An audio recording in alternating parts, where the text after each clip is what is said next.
എല്ലാ വിദ്യാർത്ഥികൾക്കും പുതിയൊരു വീഡിയോയിലേക്ക് സ്വാഗതം. ഈ വർഷത്തെ SSLC പരീക്ഷ അവസാനിച്ചു. അപ്പോൾ ഇന്ന് വിദ്യാർത്ഥികൾക്ക് സോഷ്യൽ സയൻസ് പരീക്ഷയായിരുന്നു. അപ്പോൾ ഈ ഒരു പരീക്ഷയോടെയാണ് ഈ വർഷത്തെ SSLC പരീക്ഷ അവസാനിച്ചിട്ടുള്ളത്. അപ്പോൾ വിദ്യാർത്ഥികൾക്ക് ഇനി വെക്കേഷനാണ്. അതുപോലെ തന്നെ ഇനി ഈ ഒരു പരീക്ഷയുടെ വാല്യുവേഷൻ ക്യാമ്പ് ഏപ്രിൽ 3 മുതൽ ഏപ്രിൽ 20 വരെ 2 ഘട്ടങ്ങളിലായിട്ട് നടത്തപ്പെടും. അപ്പോൾ ആ ഒരു സമയത്ത് നിങ്ങളുടെ പേപ്പർ വാല്യുവേഷൻ ചെയ്യപ്പെടുന്നതാണ്.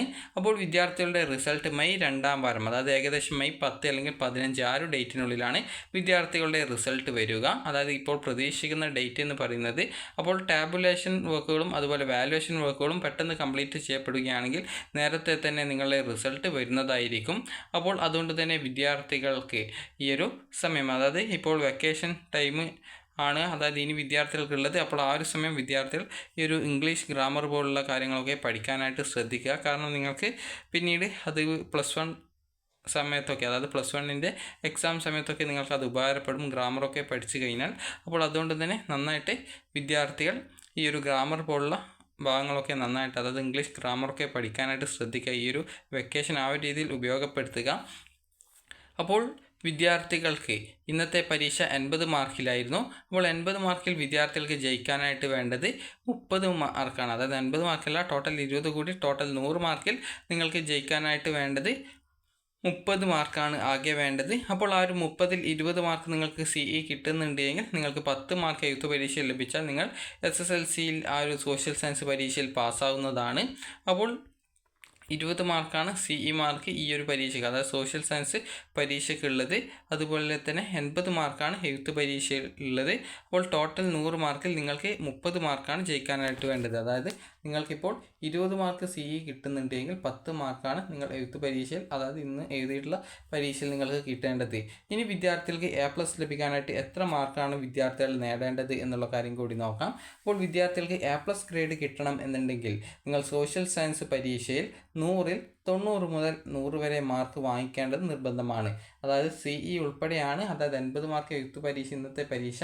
അതുപോലെ തന്നെ നിങ്ങൾക്ക് 20 മാർക്ക് CE മാർക്ക്, അതായത് ഒരു വിദ്യാർത്ഥിക്ക് 20 മാർക്ക് ഫുൾ CE കിട്ടുന്നുണ്ടെങ്കിൽ ആ ഒരു വിദ്യാർത്ഥി 70 മാർക്ക് വാങ്ങിച്ചാൽ ആ ഒരു വിദ്യാർത്ഥിക്ക് A+ ഗ്രേഡ് ലഭിക്കുന്നതാണ്. അതേസമയം 18 മാർക്ക് മാത്രമേ CE ഉള്ളൂ എങ്കിൽ 72 മാർക്കാണ് ഈ ഒരു A+ ലഭിക്കാനുള്ള ആ ഒരു മാർക്ക് എന്ന് പറയുന്നത്. അപ്പോൾ നിങ്ങൾക്ക് A+ ലഭിക്കണമെന്നുണ്ടെങ്കിൽ 90 മുതൽ 100 വരെ മാർക്ക് കിട്ടിയിരിക്കണം. അതുപോലെ തന്നെ A ഗ്രേഡ് കിട്ടാനാണെങ്കിൽ 80 മുതൽ 59 വരെ മാർക്കാണ് വേണ്ടത്. അതുപോലെ 70 മുതൽ 79 മാർക്ക് വരെ കിട്ടുകയാണെങ്കിൽ B+, 60 മുതൽ 69 വരെ മാർക്ക് ലഭിക്കുകയാണെങ്കിൽ B ഗ്രേഡും, അതുപോലെ 50 മുതൽ 59 വരെ മാർക്ക് കിട്ടുകയാണെങ്കിൽ C+, അതുപോലെ 40 മുതൽ 49 മാർക്ക് വരെ കിട്ടുകയാണെങ്കിൽ C ഗ്രേഡും, അതുപോലെ 30 മുതൽ 39 മാർക്ക് വരെ ലഭിക്കുകയാണെങ്കിൽ D+ ആണ് കിട്ടുക. D+ ഗ്രേഡ് മിനിമം ലഭിക്കാത്ത സബ്ജക്റ്റുകൾ ഫെയിൽഡ് ആവുന്നതായിരിക്കും. ഇതിനു താഴെയുള്ള D ഗ്രേഡ് എന്ന് പറഞ്ഞാൽ 20 മുതൽ 29 വരെ മാർക്കാണ്. അതുപോലെ തന്നെ E ഗ്രേഡ് എന്ന് പറഞ്ഞാൽ 20 മാർക്കിലും താഴെയാണ്. അപ്പോൾ സാധാരണഗതിയിൽ E ഗ്രേഡ് കിട്ടുന്ന വിദ്യാർത്ഥികൾ വളരെയധികം കുറവായിരിക്കും. കാരണം എഴുത്ത് പരീക്ഷയിലൊക്കെ നിങ്ങൾക്ക് മാക്സിമം അതായത് മിനിമം ഒരു 10 മാർക്കെങ്കിലും കിട്ടാത്ത വിദ്യാർത്ഥികൾ സാധാരണഗതിയിൽ കുറവായിട്ടുണ്ടാകും. കാരണം എല്ലാ വിദ്യാർത്ഥികൾക്കും മിനിമം ജസ്റ്റ് നിങ്ങൾ ക്വസ്റ്റ്യൻസ് അറ്റൻഡ് ചെയ്തിട്ടുണ്ടെങ്കിൽ കൂടി നിങ്ങൾക്ക് 10-ൽ കൂടുതൽ മാർക്ക് ലഭിക്കുന്ന സാഹചര്യമുണ്ട്. അപ്പോൾ അതുപോലെ തന്നെ ക്വസ്റ്റ്യൻസിൽ തന്നെ ചിലപ്പോൾ ആൻസേഴ്സ്, നിങ്ങൾക്ക് ചില ക്വസ്റ്റ്യൻസിൽ അതിൻ്റെ ആൻസേഴ്സിൻ്റെ ഭാഗങ്ങൾ നിങ്ങൾക്ക് ക്വസ്റ്റ്യനിൽ നിന്ന് തന്നെ ലഭിക്കുന്നതാണ്. അപ്പോൾ അത് എങ്കിലും നോക്കിയിട്ട് എഴുതിയിട്ടുള്ള വിദ്യാർത്ഥികൾക്ക് എങ്ങനെയായാലും പാസ്സാവാനായിട്ടുള്ള മാർക്ക് ലഭിക്കുന്നതായിരിക്കും. ഒട്ടും എഴുതാത്ത വിദ്യാർത്ഥികൾ മാത്രമേ ഈ ഒരു E ഗ്രേഡോ അല്ലെങ്കിൽ D ഗ്രേഡൊക്കെ, അതായത് D ഗ്രേഡല്ല E ഗ്രേഡൊക്കെ നേടാറുള്ളൂ. അപ്പോൾ E ഗ്രേഡ് ലഭിക്കുന്ന വിദ്യാർത്ഥികളുടെ എണ്ണം വളരെയധികം കുറവാകാനാണ് സാധ്യത.